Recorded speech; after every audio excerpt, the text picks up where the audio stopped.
Pasal 479. 1. Setiap orang yang melakukan pencurian yang didahului, disertai, atau diikuti dengan kekerasan atau ancaman kekerasan terhadap orang dengan maksud untuk mempersiapkan atau mempermudah pencurian atau dalam hal tertangkap tangan untuk memungkinkan dirinya sendiri atau orang lain untuk tetap menguasai barang yang dicurinya, dipidana dengan pidana penjara paling lama 9 tahun. 2. Dipidana dengan pidana penjara paling lama 12 tahun setiap orang yang melakukan perbuatan sebagaimana dimaksud pada ayat 1, pada malam dalam sebuah rumah atau pekarangan tertutup yang ada rumahnya di jalan umum atau di dalam kendaraan angkutan umum yang sedang berjalan. B. Pencurian dengan cara merusak, membongkar, memotong, memecah, memanjat, memakai anak kunci palsu, menggunakan perintah palsu, atau memakai pakaian jabatan palsu untuk masuk ke tempat melakukan tindak pidana atau sampai pada barang yang diambil. C. Yang mengakibatkan luka berat bagi orang. Atau D. Secara bersama-sama dan bersekutu. 3.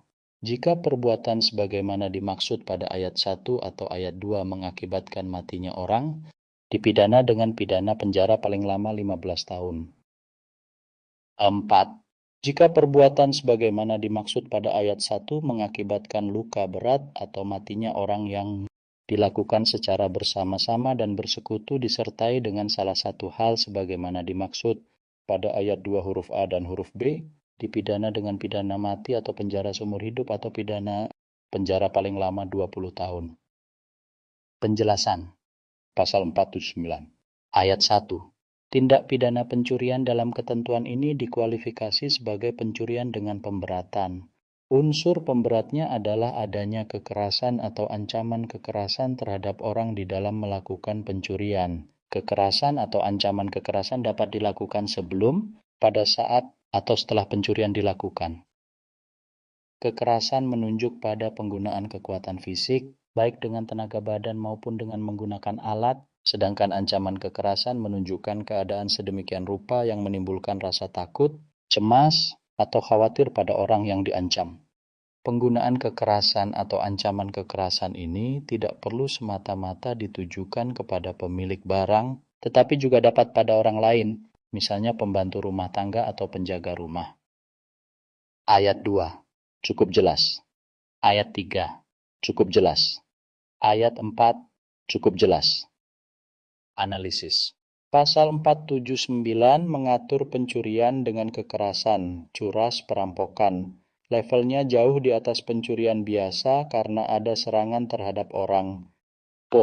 Struktur besar pasal. Ayat 1. Bentuk dasar curas. Ayat 2. Keadaan yang memberatkan. Ayat 3. Jika korban meninggal. Ayat 4. Kombinasi paling berat, bisa seumur hidup, 20 tahun, mati. Unsur ayat 1. Inti pencurian dengan kekerasan. A. Setiap orang. Subjek umum siapa saja bisa jadi pelaku. B. Melakukan pencurian. Harus ada unsur pasal 476. Mengambil barang milik orang lain. Dengan maksud memiliki secara melawan hukum. C. Didahului, disertai, atau diikuti kekerasan, ancaman kekerasan. Ini kunci pembeda dengan pencurian biasa. Didahului, kekerasan dulu, baru ambil barang. Disertai, kekerasan terjadi saat mengambil. Diikuti, kekerasan setelah ketahuan, untuk kabur pertahankan barang. Kekerasan bisa fisik, memukul, menendang atau ancaman menodong, mengancam bunuh. D. Dengan maksud tujuan kekerasan. Harus ada hubungan tujuan untuk mempersiapkan pencurian, untuk mempermudah pencurian, untuk melarikan diri saat tertangkap tangan, untuk tetap menguasai barang. Tanpa tujuan ini bisa jatuh ke penganiayaan biasa, bukan curas. Contoh ayat 1. Pelaku menodong korban dengan pisau lalu mengambil HP.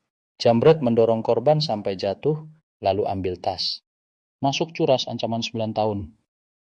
3. Unsur ayat 2, pemberatan hingga 12 tahun.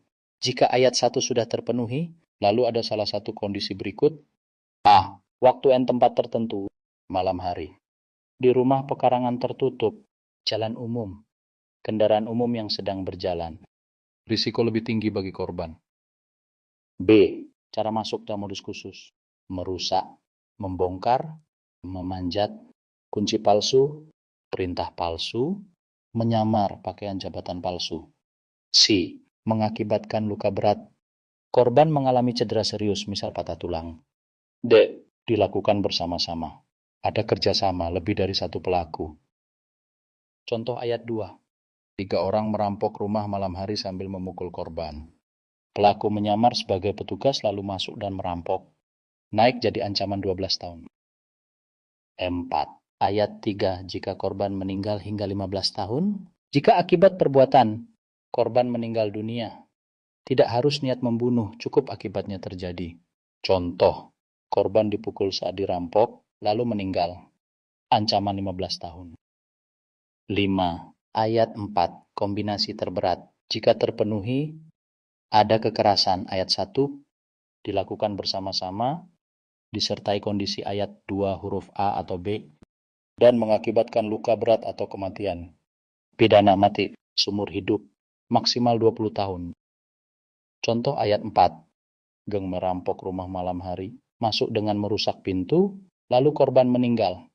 Ini level paling berat, bisa hukuman mati. 6. Perbandingan cepat. Pasal 476. Pencurian biasa tanpa kekerasan. Pasal 478. Pencurian ringan. Pasal 479. Pencurian plus kekerasan, curas. Begitu ada kekerasan, langsung loncat ke pasal 479.